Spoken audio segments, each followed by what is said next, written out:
Shalom, damai di hati. Puji syukur kehadiran Tuhan yang Maha Kuasa atas berkat kasih dan tuntunan Tuhan sehingga kita boleh ada sampai pada saat ini. Untuk mengawali aktivitas kita pada pagi hari ini, kita akan membaca dan merenungkan sebagai tadi sabda berita firman Tuhan. Namun sebelum itu, mari kita salam doa, kita berdoa. Terima kasih Tuhan, terima kasih Bapak atas kasih berkat dan cinta kasih Tuhan sehingga kami boleh ada sampai saat ini. Ya Bapa di sorga, sebentar lagi kami akan membaca dan merenungkan sebagai dari sabda berita firman-Mu, agar apa yang kami boleh baca itu boleh tertanam di hati dan pikiran kami dan boleh kami praktikkan dalam kehidupan kami sehari-hari. Ya Tuhan Bapa yang di kerajaan sorga, hanya doa dan permohonan kami, haleluya, amin. Kita akan membaca Alkitab yang terdapat dalam 2 Korintus 5 ayat 16 dan 17. Sebab itu, kami tidak lagi menilai seorang juga pun menurut ukuran manusia. Dan jika kami pernah menilai Kristus menurut ukuran manusia, sekarang kami tidak lagi menilainya demikian. Jadi, siapa yang ada di dalam Kristus, ia adalah ciptaan baru. Yang lama sudah berlalu, sesungguhnya yang baru sudah datang.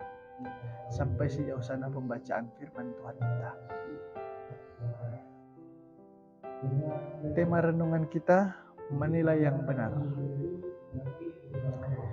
Keluarga Kristen yang dikasihi dan diberkati Tuhan Yesus, ada orang melihat dan menilai keberadaan orang lain, sering terjebak pada cara pandangannya sendiri, menurut keahliannya dan keberadaannya, dan juga mengabaikan cara pandang orang lain.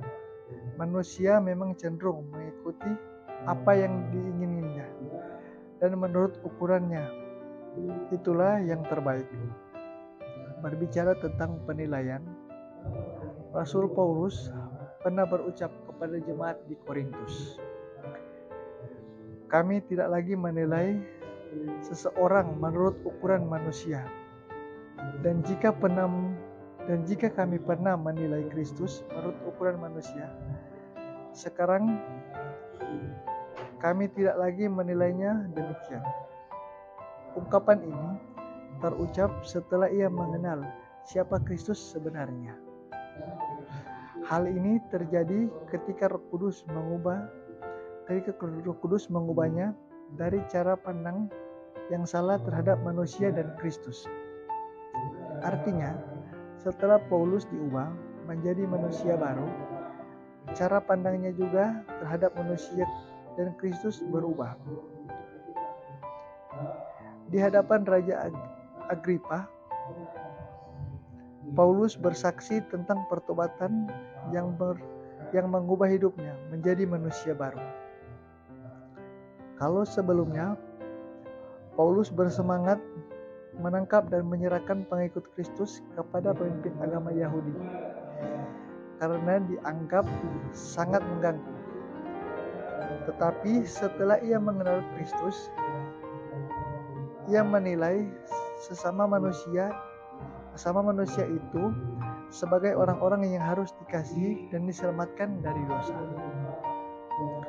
Keluarga Kristen yang dikasihi dan diberkati Tuhan Yesus, kita juga sudah menjadi manusia baru karena kita telah percaya kepada Yesus sebagai Tuhan dan Juru Selamat. Roh Kudus memberi kehidupan baru yang tidak sama dengan sebelum kita mengenal Kristus. Kita diajak untuk mempunyai pandangan baru terhadap manusia dan Kristus,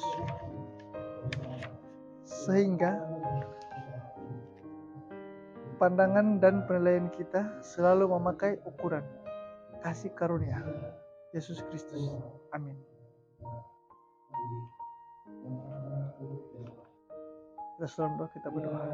Terima kasih Bapa, terima kasih Yesus karena atas berkat kasih dan tuntunan Tuhan sehingga renungan harian pada pagi hari ini boleh selesai dengan tidak kurang satu apapun. Tuhan Bapa di sorga, hanya doa kami, haleluya. Shalom, damai di hati.